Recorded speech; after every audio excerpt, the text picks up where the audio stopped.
Today we're talking about kinetic energy, and specifically the kinetic energy of your arrow and how that pertains to bow hunting. Now there's a lot of talk about kinetic energy out there, and there's a lot of debate about how much kinetic energy do you need to shoot certain animals or certain broadheads.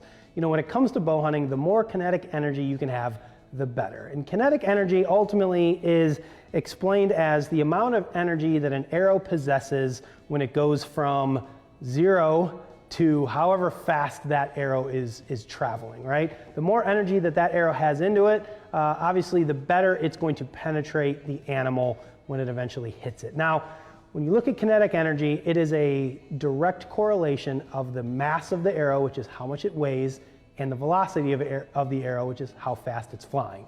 So the heavier arrow we have and the faster it's going, the more kinetic energy that we have.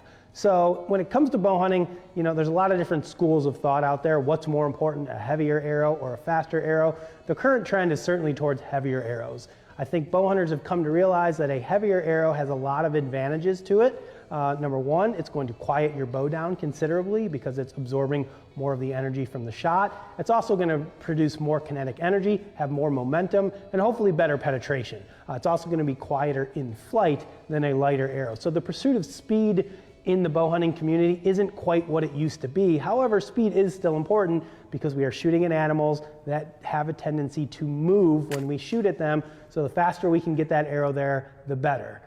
So today when we look at kinetic energy, again, we're going to be looking at two different things. How heavy is my arrow and how fast is it flying? Now the important thing to remember is when we calculate kinetic energy, that is calculated at the time that that arrow leaves the bow. So the minute that arrow leaves the string, it is traveling at a certain velocity.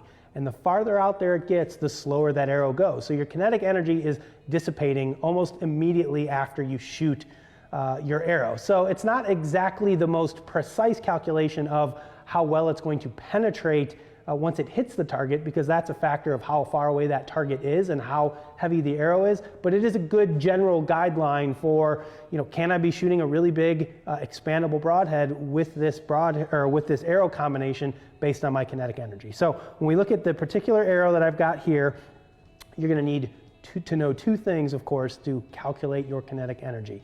You're going to need to know how much this arrow weighs, and for that we have an arrow scale.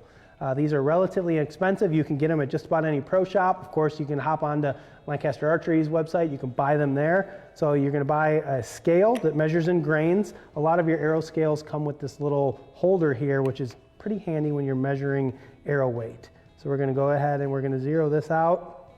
We're going to put this arrow on here, and this arrow weighs 492 grains is the rating that I'm getting right now. So I've got a 492 grain arrow. The next piece of information that I'm going to need to calculate my kinetic energy is how fast is my arrow going. Obviously, how fast your arrow travels is a factor of obviously the the weight of the arrow, but it's also a factor of your bow.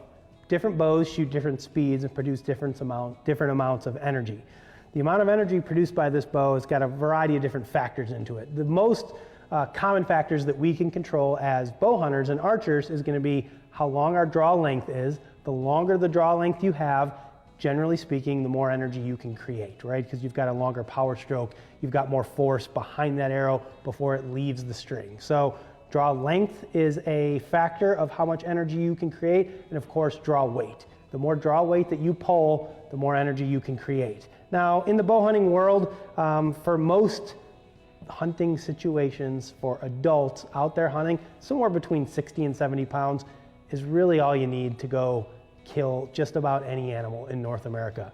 You don't need to be shooting 75 or 80 or 85 pounds. There's plenty of guys out there that can do that and want to do that and enjoy doing that, and by all means have at it. But I think it's more important for people to focus on their accuracy, their repeatability, and just making sure that they make clean shots and not worried about, you know, having to muscle back a bow that's 80 pounds because you're trying to pick up a little bit of extra speed. So that's just one thing to keep in mind.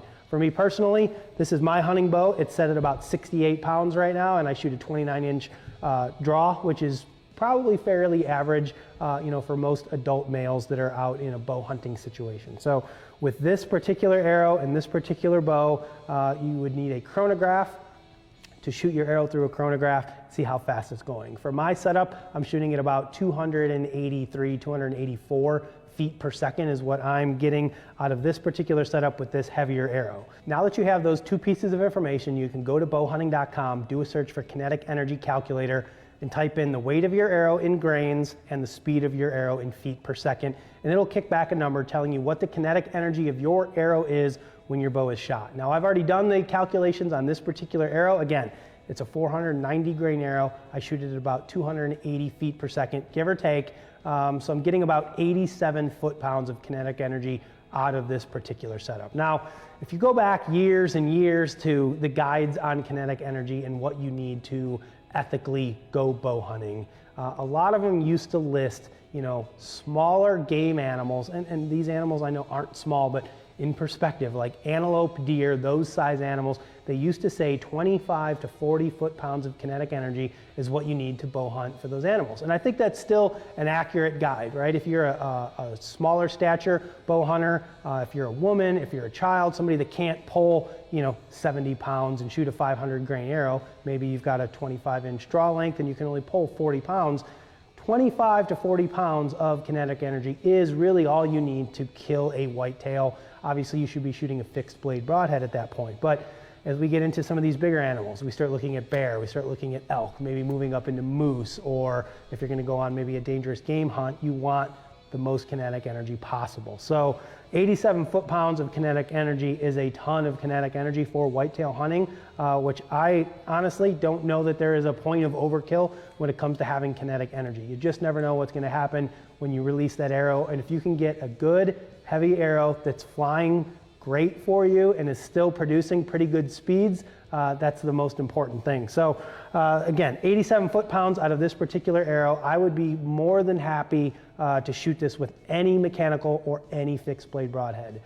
The lower or the less kinetic energy you have, you do want to start steering towards those fixed blade broadheads, because there's no question that a mechanical broadhead does absorb a lot of energy when it needs to open up when it hits a game animal. So if your arrow only has so much energy and it doesn't have a lot to spare, you really want to steer away from those mechanical heads in terms of just getting better penetration. A fixed blade head, in most cases, is going to outpenetrate a mechanical head at lower amounts of kinetic energy, lower weights, and slower speeds. So that is what kinetic energy is. That is how you calculate it. Again, it is nothing more than a factor of how heavy is this arrow and how fast is it going. And what they will tell you and what the numbers show is that if you want to increase your kinetic energy, the best thing to do is increase the weight of your arrow. Increasing the weight of your arrow will increase your kinetic energy faster than increasing the speed of your arrow. So the weight is more important than the speed in this particular calculation when we talk about kinetic energy. Now, a lot of people, I'm sure, are going to bring up arrow momentum and say that momentum is the best factor for determining penetration when you get to a game animal, and they're absolutely correct, but kinetic energy is a good starting point. It's an easy to calculate number that is going to give you a pretty accurate representation, because as your kinetic energy goes up, your momentum tends to go up as well, so they kind of correlate to one another. When it comes to momentum, the best way to think about it is how difficult is this arrow to stop once it hits the target. The heavier the arrow, the more difficult it is to stop. A lot of people like to use the analogy of somebody throwing a nail at you versus throwing a railroad spike at you. That railroad spike is a lot heavier, and it might be moving a little bit slower, but it's probably going to be more difficult to stop and do more damage than an actual nail is going to be. So that's a good analogy if you want to think about heavyweight arrows versus lighter arrows. So that is kinetic energy in a nutshell. If you guys have any questions, comments, concerns, feel free to leave them below, and our team will do our best to get back to you as soon as possible. Make sure you check out the rest of the Bow Hunt 101 videos in this playlist, and make sure you check out bowhunting.com. Our entire Bow Hunt 101 section has a lot of great information about archery and bow hunting. Whether you are a beginner or a seasoned veteran, there's a lot of great information right there for you.